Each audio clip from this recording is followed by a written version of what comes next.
সরকার তো বলেছিল যে নুরুল হক নূরের উপর হামলাকারীদের আমরা তো স্পষ্ট জানি গ্রেপ্তার করা হবে, সেটা কি হয়েছে? ধন্যবাদ সবাইকে, শুভেচ্ছা।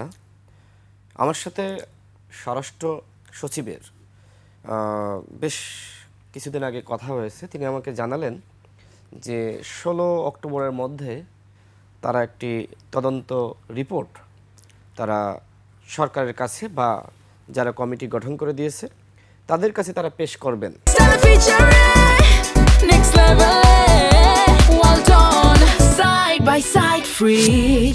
আজকে 26 অক্টোবর, এখনো পর্যন্ত আমরা জানি না যে আসলে কি হয়েছে, আদৌ কি রিপোর্ট দেয়া হয়েছে নাকি অনেক দূর তারা এগিয়ে গিয়েছেন, আমরা এখনো পর্যন্ত তথ্য জানি না।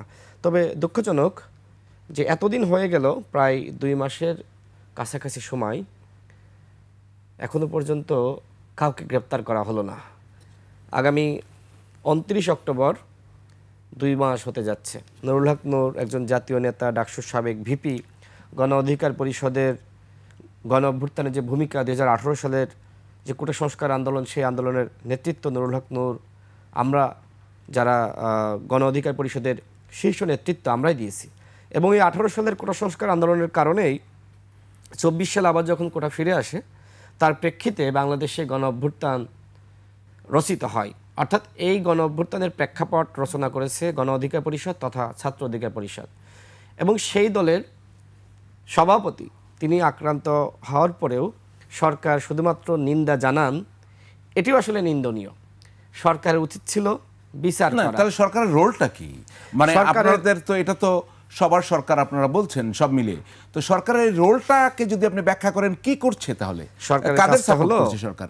সরকার ঠিক এরকম আচরণ করছে যে সাপ হয়ে তারা দংশন করছে, যেটা বলে যে সর্প হয়ে দংশন করছে আর ওঝা হয়ে সরকার ঝাড়ছে। আমার কাছে মনে হচ্ছে যে একদিকে তারা আসলে নিন্দা জানাচ্ছে, চিকিৎসার জন্য বিদেশে পাঠানোর তারা নির্দেশ প্রদান করছে, কিন্তু যারা অপরাধী তাদেরকে চিহ্নিত করে গ্রেপ্তারের ব্যাপারে সরকারের যে ধরনের হার্ডলাইনে যাওয়া দরকার ছিল, আমরা সরকারের কাছ থেকে সেই ধরনের হার্ডলাইন আমরা দেখি নাই।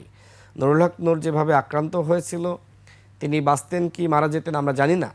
দেখেন, শুধুমাত্র নুরুল হক নূর না, আমাদের দলের প্রায় শতাধিক আহত হয়েছে, রক্তাক্ত হয়েছে, অনেকে নুরুল হক নূরের থেকে বেশি আক্রান্ত হয়েছে। আমার কাছে ভিডিও ফুটেজ রয়েছে। এখন নুরুল হক নূর জাতীয় নেতা, যে কারণে বিষয়টি আসলে আলোচনায় এসেছে, কিন্তু বাকিরা তো জাতীয় নেতা না, যে কারণে আসলে বিষয়টি ওইভাবে সামনে আসে নাই। তো এইভাবে হামলার পরেও যদি আসলে বিচারটা না পাওয়া যায়, গণ অভ্যুত্থানের পরে ডক্টর মোহাম্মদ ইউনূসের নেতৃত্বে যে সরকার বিচার বিভাগের স্বাধীনতার কথা বলছে, যে সরকার মানবাধিকারের কথা বলছে, যে সরকার বিভিন্ন বাহিনীর সংস্কারের কথা বলছে, সেই সরকার যদি এই বিচারটা না করতে পারে, আমার কাছে মনে হয় ওই যে বিচার বিভাগের স্বাধীনতার যে বক্তব্য, এই বক্তব্য শুধুমাত্র নামে মাত্র বক্তব্য।